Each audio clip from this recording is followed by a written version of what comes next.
মায়ের নবী ডাক দিয়ে বলে, আবু বকর, গভীর রাতে মসজিদ নববীতে কেন নামাজে দাঁড়ায় কাঁদে? আবু বকর বলেন, ইয়া রাসূলুল্লাহ, আল্লাহর আদালতে কেমনে যে দাঁড়াইয়া হিসাব দিব? ওই মালিকের পরিচয় তো আমি এখনো পাই নাই। আমার মালিকের পরিচয় দাঁড়িয়ে যদি হাসরের ময়দানে দাঁড়াই, ওই হাসরের ময়দানে জাহান্নামের আগুনের গরম, অন্যদিকে সূর্যের গরম সহ্য করা সম্ভব হবে না। আল্লাহ তাআলা রাগান্বিত আওয়াজ দিয়া বলবেন, লিমানিল মুলকুল ইয়াউম, লিল্লাহিল ওয়াহিদিল কাহ্হার।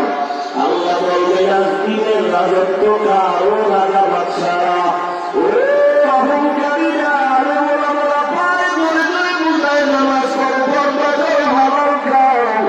অহংকারী ভাব নিয়ে বলো, নামাজ পড়ার দরকার নাই, রোজা রাখো না, পর্দা করো না। ওরে আমার মাওলাকে ছোট মনে করিও না। আমার আল্লাহ যত ভয়াবহ ততটাই ভয়ঙ্কর। ওরে কিয়ামতের ময়দানে আমার আল্লাহ যখন রাগান্বিত হয়ে আওয়াজ দিবে, হাসরের ময়দানটা থরথর করে কেঁপে উঠবে। আরে মানুষগুলো পাগলের মতো হয়ে যাবে, গুনাহগারের মাথার মগজগুলো ভাতের মারের মতো টাস্টার করে ঘুরতে থাকবে।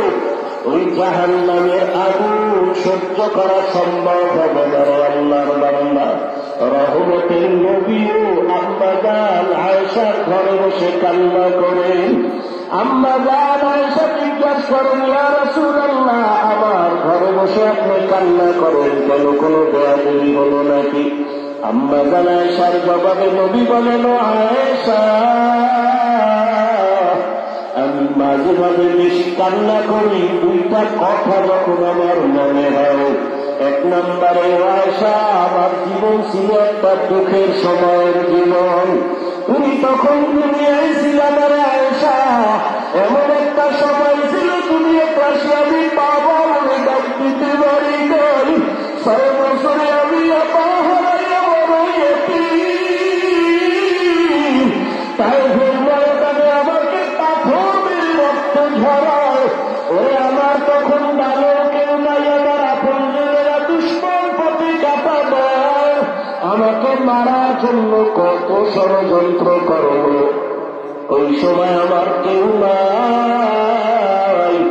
ওই সময় আমার একজন আপন সঙ্গিনী ছিল খাদিজা, আরবের বড় ধনী, সব সম্পদ আমাকে দান করে দিয়েছিল। আমি দিনের দাওয়াত দিয়া যত রাতে ঘরে আসতাম, খাদিজা দরজা খুলে অপেক্ষা করত, একটা সেকেন্ডের জন্য ঘুমায় না।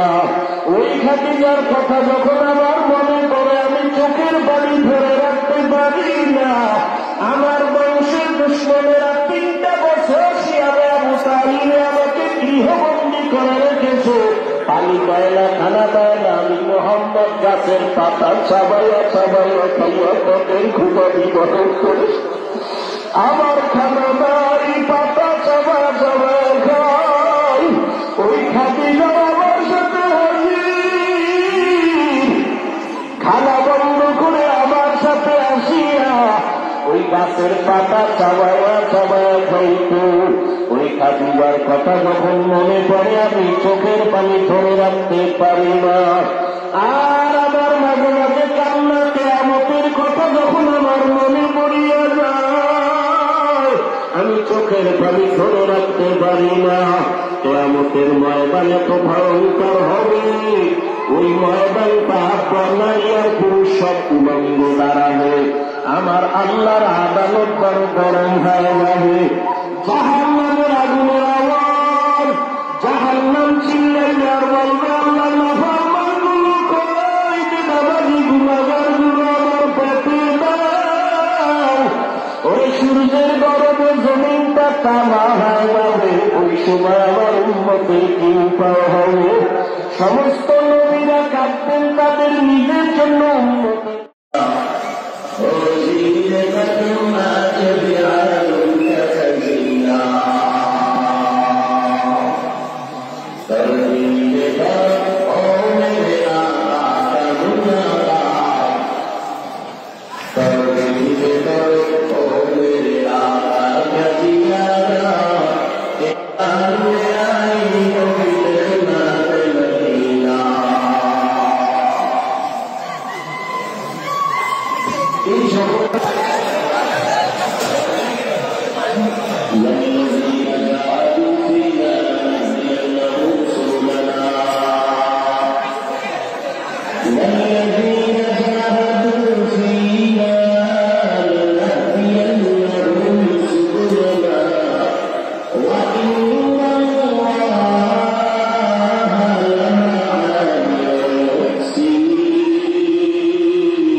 ভবিষ্যৎ